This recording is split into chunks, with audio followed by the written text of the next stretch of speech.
Dios. Y hoy es tema, por supuesto, este doble femicidio en Córdoba. Pablo Rodríguez Laurta es el principal sospechoso. Fue detenido luego de que se cree matar a su ex Luna Guardina y a su ex suegra, también Mariel Zamudio. Quiso secuestrar a su hijo, que ahí lo ven en el video, pobrecito, viendo cómo lo detienen a su padre. El chico tiene 5 años, fue detenido en Gualeguaychú y está desaparecido el remisero que lo llevó hasta el lugar donde se produjo el hecho, ¿verdad, Martín? Por eso, Mariana, esto que estamos contando es una historia tremenda, pero que tiene estricta actualidad. Exacto. Porque en estos momentos hay rastrillajes, despliegue, búsquedas tanto en tierra y en agua, en río, para saber qué pasó con Martín Palacios. Martín Palacios, el remisero que lo llevó ¿desde dónde? ¿Desde a dónde? Bueno, ahí lo vamos a ver ahora en un mapa que hemos preparado minucioso para entender el recorrido que hizo este hombre, Pablo Laurta. Que mató a su mujer, mató a la mamá de su mujer. Y todo esto quizás adelante del chico. Muy probablemente adelante del hijo, Mariana, pero con un plan establecido. Claro, todo lo premeditó. Un plan que nació en Uruguay, porque él es uruguayo. ¿Qué es lo que hizo él? Y lo vamos a ver en este mapa.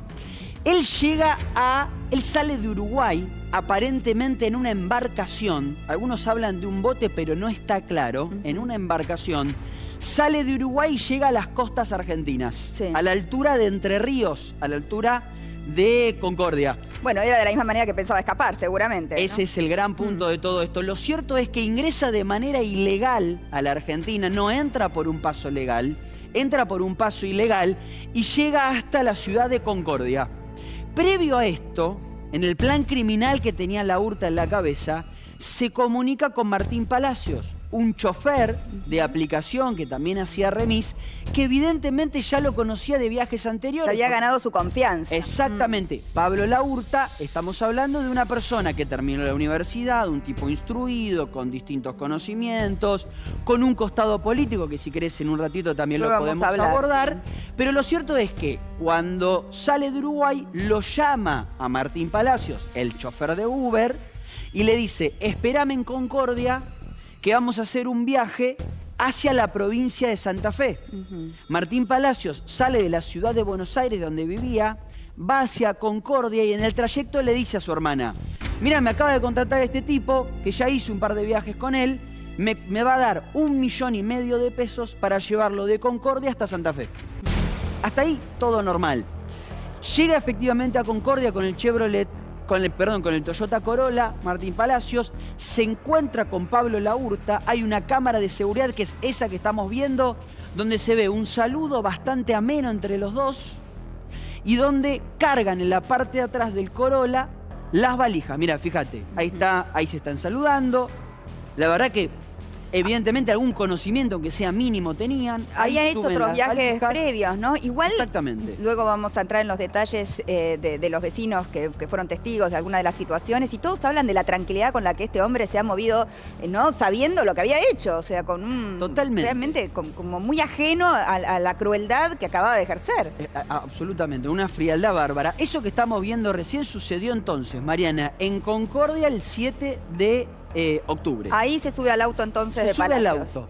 Efectivamente van hacia la parte, van en camino a Santa Fe, van para el sur de Entre Ríos.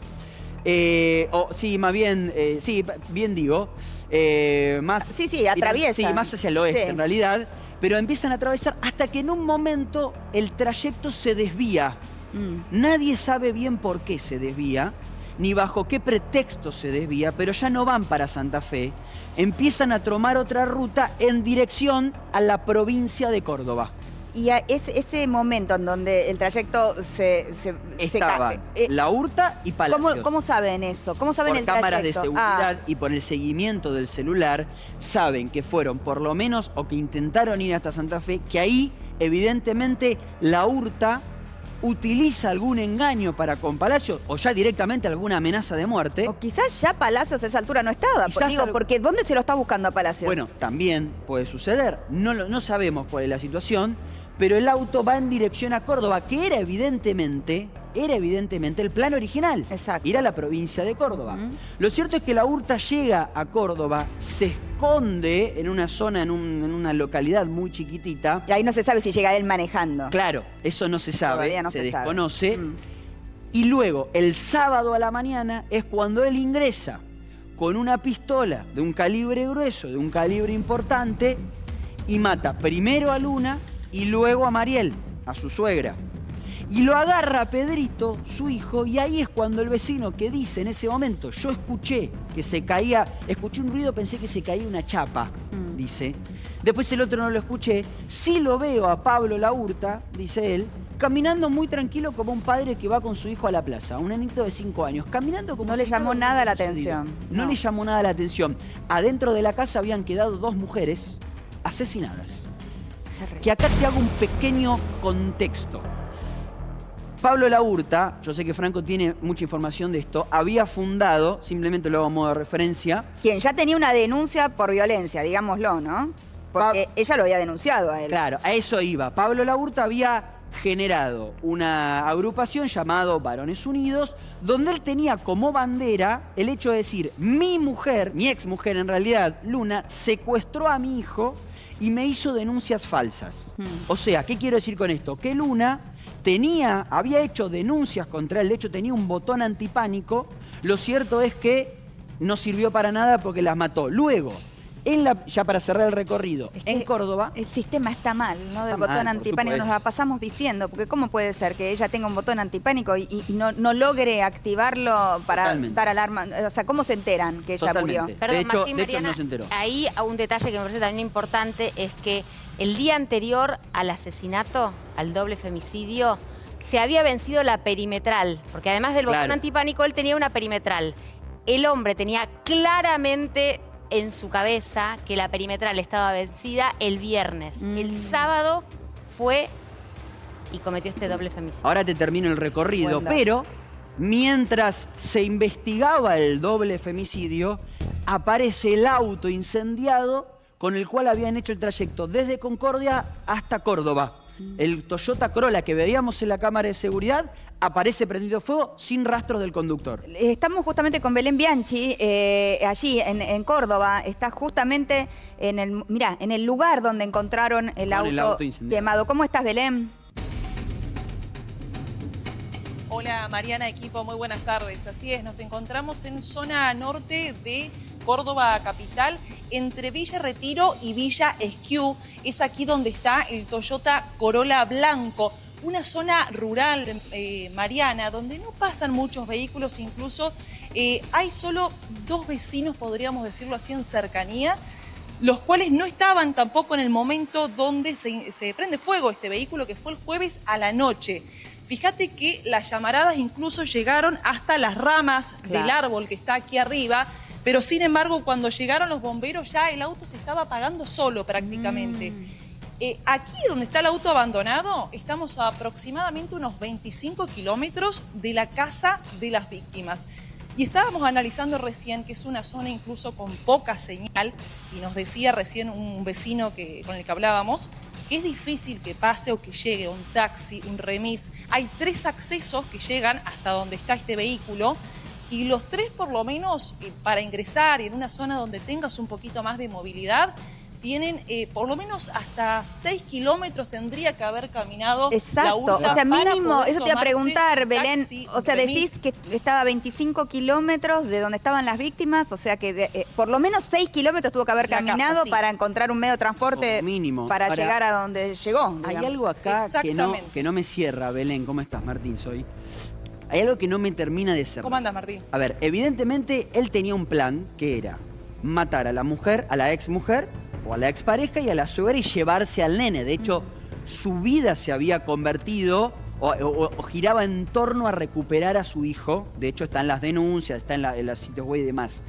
Y la verdad que llegar de Concordia a Córdoba no es complicado porque lo puedes hacer en cualquier medio de transporte. De hecho, y sumo otro dato más, cuando él sale de cometer el crimen, para irse a Gualeguaychú se toma otro auto de aplicación, un remis, y a ese remisero no lo mata. No termina de encajar por qué él sí lo mataría, si es que lo mató a Palacios, que es lo que creen los investigadores. ¿Por qué lo mató? ¿Tenía alguna relación con su mujer? Puedo preguntar. ¿Lo descubrió haciendo algo? ¿Por qué lo habría de amenazar? Era el único quizás que sabía que este hombre llegaba a Córdoba. Pero después tenés un chofer que lo lleva de Córdoba a Gualeguaychú, ya con los crímenes cometidos, con el nene, y lo deja vivo. ¿Por qué mataría al que lo llevó? Encontraron las pertenencias, ¿no? En la habitación 209 del Hotel Berlín de Gualeguaychú encontraron $3.000, creo que 200.000 pesos, la pistola con la cual cometió los crímenes. La billetera. Y además la billetera del chofer. ¿Qué más se sabe, Belén, que estás allá con toda la información? ¿Qué se está investigando? Mira, hay dos versiones, Mariana, que dicen. Una de ellas es que podría haberlo atacado en Entre Ríos. La señal, en realidad, del chofer se pierde en la provincia de Santa Fe. Por lo menos eso es lo que nos dicen. Podría haber sido atacado antes de llegar acá. Y hay otra versión también que dicen que el chofer tendría parientes en el barrio Villa Retiro, que está aquí muy cerquita. Son esas dos versiones justamente las muy que están extraño, circulando, pero todavía no. Porque ¿dónde lo están buscando al chofer? Te puedo decir que no sabemos. ¿Lo buscan vivo? ¿Lo buscan muerto? ¿Qué pista hay de este hombre? Porque pudo haber quedado en Santa Fe y lo están buscando en Córdoba y Nunca quizás lo llegó mató en Santa Fe. Nunca llegó, claro, en Entre Ríos puede ser. Que lo haya matado si es que lo mató, ojalá que no, pero que lo haya matado en el trayecto. No me cierra por ¿Esa es la foto del chofer desaparecido o es la foto de...? Ahí no lo termino de reconocer. ¿Habrá habido algún conflicto No sé, entre ellos? O sea, en el momento en el que él le cambia el recorrido, quizás intuyó algo que generó una discusión y en el estado que... Pero ¿por qué cambiar el recorrido? ¿Por qué no decirle, bueno, vamos directamente de... Él necesitaba llegar a Córdoba. Pero lo contrató para llegar a Santa Fe. No lo contrató para llegar a Córdoba. Claro. Pero ¿por qué no? Perdón, hasta ahí, hasta llegar a Córdoba, era simplemente un hombre que estaba yendo de Concordia a Córdoba, ¿sí? Después, él comete el crimen y tenía pensado en pocas horas abandonar el país. ¿Por qué matar al que lo llevó de Concordia a Córdoba y dejar vivo al que lo llevó de Córdoba a Concordia? ¿Y no lo conocería? ¿No sabría? A Córdoba o Gualeguaychú. Perdón, Martín, me pregunto. Es una persona, como bien señalabas vos, con un perfil público bastante importante. De hecho, en Uruguay disertó en esa organización, que fue el asesino. Exacto, fue uno de los fundadores de esta organización. Disertó en el Palacio Legislativo.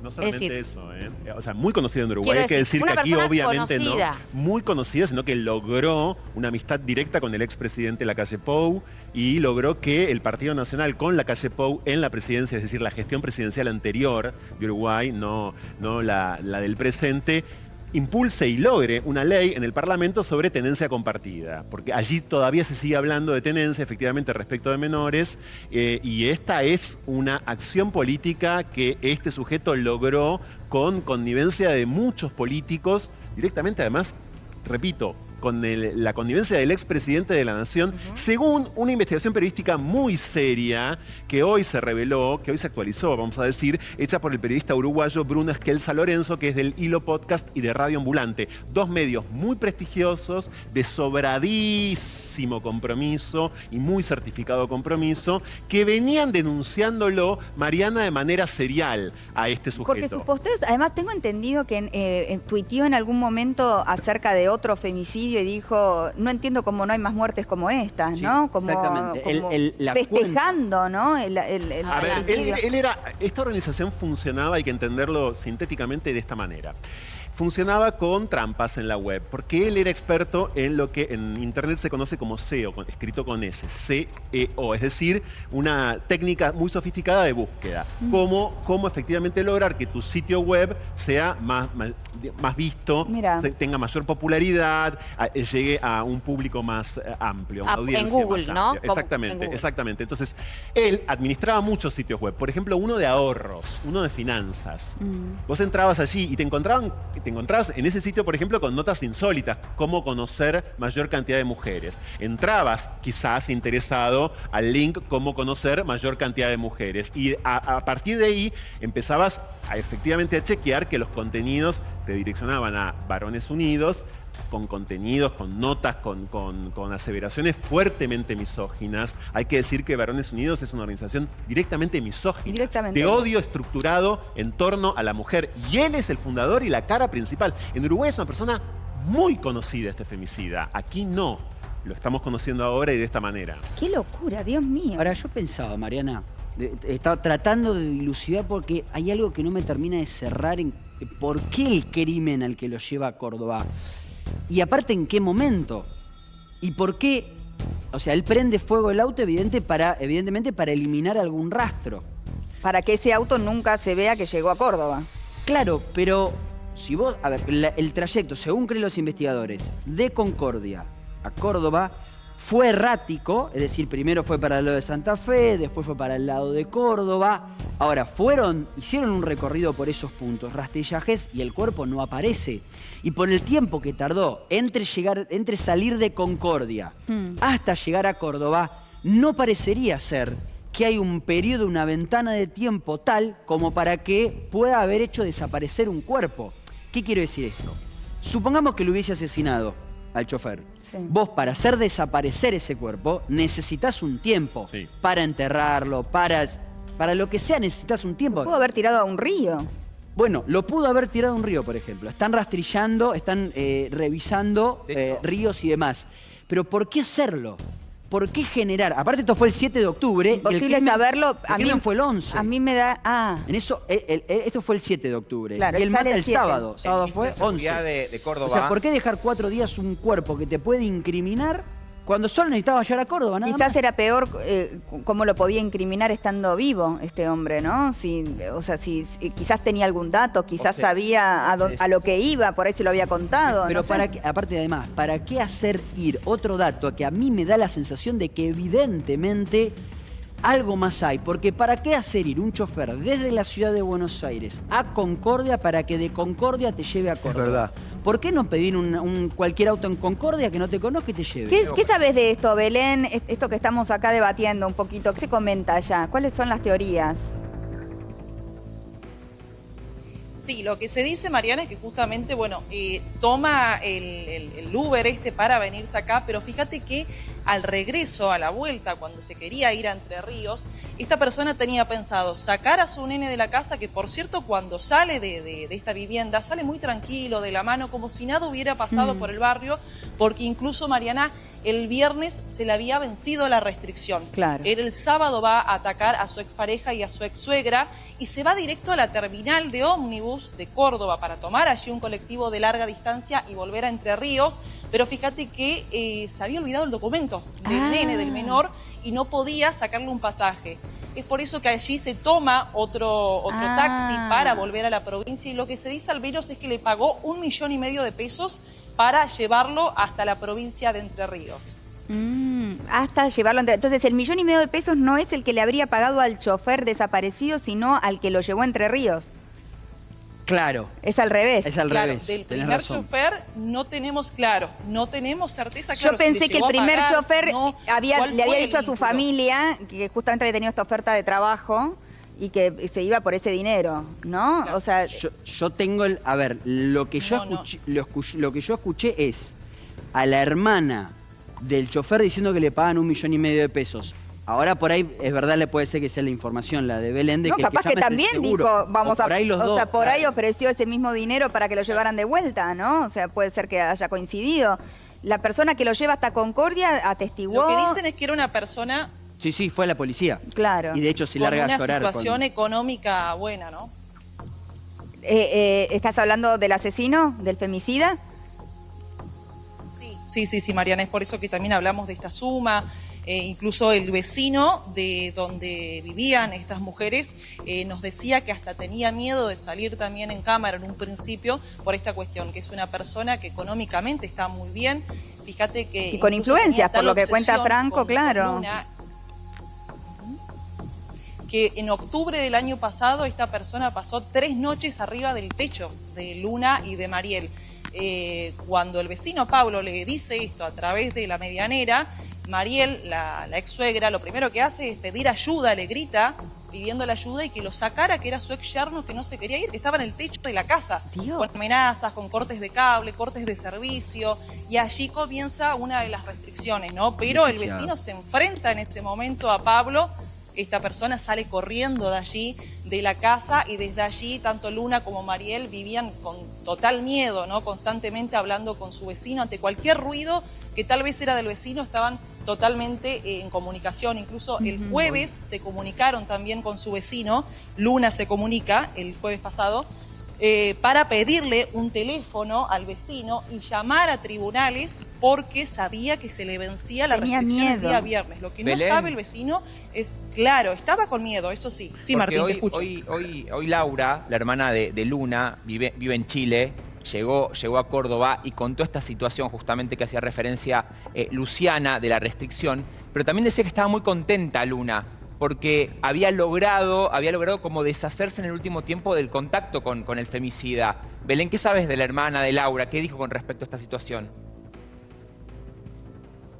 Mira, todavía no tuvimos comunicación nosotros con Laura, sí sabíamos que iba a llegar. Creo que es Laura la que incluso podría llegar a hacerse cargo también del menor, que es un tema, ¿no? Por cierto, este menor quedó totalmente desamparado. Mañana, por cierto, es el cumpleaños también de este nene. Imagínate, sin su mamá, sin su abuela. Te juro que estoy viendo... Que claramente va a tener una condena importante.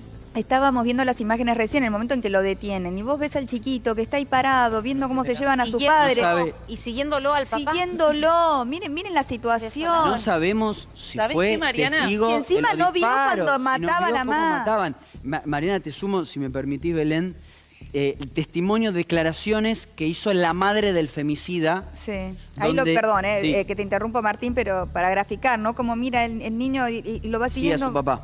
Es desesperante. Me parte el alma, realmente. ¿Cómo puede ser, no? Que ese chico se queda sin madre, se queda sin padre también, porque el padre sin abuela, y una vida arruinada, porque imagínense, un chico que vio que mataban a la madre, vio como, o sea, es imposible. ¿Cómo se sale adelante? Absolutamente. Eso? Tremendo. Absolutamente. No, quería decir que ha declarado la madre del femicida. Sí. Ha dado una entrevista en donde, lejos de defenderlo, cuenta que estaba obsesionada, cuenta que cometió él los crímenes, o sea, la propia madre asegura que cometió los crímenes. Ahora le voy a seguir contando qué más dijo la madre, pero en principio ningún tipo de defensa, sino que habla de la obsesión que tenía además, y una mujer que hacía 15 años que no lo veía a su hijo, pero que sabía de la obsesión que tenía contra las mujeres. Contra las mujeres y para tratar de recuperar a su hijo la excusa. De la excusa, por supuesto, de cualquier manera posible. Y te sumo un dato, Mariana, con respecto al, recién decías, el chofer que lo lleva desde Córdoba a Gualeguaychú. Sí. Cuando el chofer está, esto lo contó el ministro de Seguridad de Córdoba, si no me equivoco, cuando está volviendo de Gualeguaychú a Córdoba, el chofer, escucha por la radio el caso. Que estaban buscando a un hombre con un nene. Cuando está volviendo de Córdoba a Gualeguaychú, al revés. No, él sale de Córdoba. Sí, sale de Córdoba. Hay un chofer que lo lleva hasta Gualeguaychú. Eso, y ahí en ese... Cuando el chofer vuelve solo, de Gualeguaychú a Córdoba, cuando regresa a su lugar, escucha en la radio que estaban buscando un hombre con un nene y ahí rápidamente va la policía. Y se quedó muy consternado el hombre, hasta que finalmente le va el propio ministro de Seguridad y le dice: encontramos al nene bien, y el chofer se larga a llorar, rompe en llanto y está varios minutos llorando porque se sentía muy culpable de haber tenido al nene en el asiento trasero y no haber podido hacer nada. Y él no relató nada de conversaciones, actitudes. Sí, relató, no trascendió, pero sí relató de lo que vio y lo que escuchó, sí.